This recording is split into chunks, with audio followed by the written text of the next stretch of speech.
தங்கவயல் ஆண்டர்சன்பேட்டை சாம்ராஜ் நகரில் உள்ள பிரசித்தி பெற்ற புனித அந்தோனியார் தேவாலயத்தின் 106ஆம் ஆண்டு திருவிழா முன்னிட்டு பக்தர்களுக்கு சுட சுட கமகம பிரியாணி வழங்கப்பட்டது. சாம்ராஜ் நகர் பஞ்சாயத்து தலைவரும் கோவில் கமிட்டி தலைவருமான மறைந்த திரு ஜோசப் அவர்களின் குடும்பம் மற்றும் கோவில் கமிட்டி ஊர் மக்கள் சார்பில் இந்த விழா சிறப்பாக நடத்தப்பட்டது. காலை முதல் சிறப்பு ஜெபமாலை, பிரார்த்தனை, திருப்பலிகள் நடத்தப்பட்டு மாலையில் புனித அந்தோனியாரின் ஆடம்பர தேர்பவனி நடந்தது.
இந்த உணவை இந்த போகிறவர்களை ஆசீர்வதிக்குமாறு உண்மை புனித அந்தோனியாரின் பரிந்துரையால் வேண்டுகின்றோம். ஆமென்.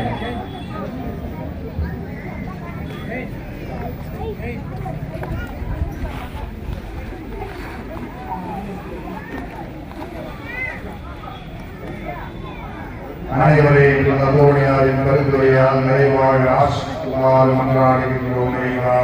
அதேபோல இந்த உணவை இப்போது உண்ண போகின்ற அனைவரையும் அவர் ஆசீர்வதித்து அவருடைய உடல் ஆரோக்கியம் நல்ல முறையில் இருப்பதற்காகவும் அதேபோல எங்களை நாடி வந்து அந்தோனியாரின் பரிந்துரையால் உங்களிடம் வேண்டுதல்கள் எழுப்பி அவர்களை நிறைவாக ஆசீர்வதிக்குமாறும் அவருடைய வேண்டுதல்களையும் விண்ணப்பங்களையும் உங்களுடைய திருவுளம் திரு சித்தப்படி அதை நிறைவேற்றுவதற்காக உங்களை மன்றாடுகின்றோம். உணவை ஆசீர்வதிக்குமாறு மன்றாடுகின்றோம்.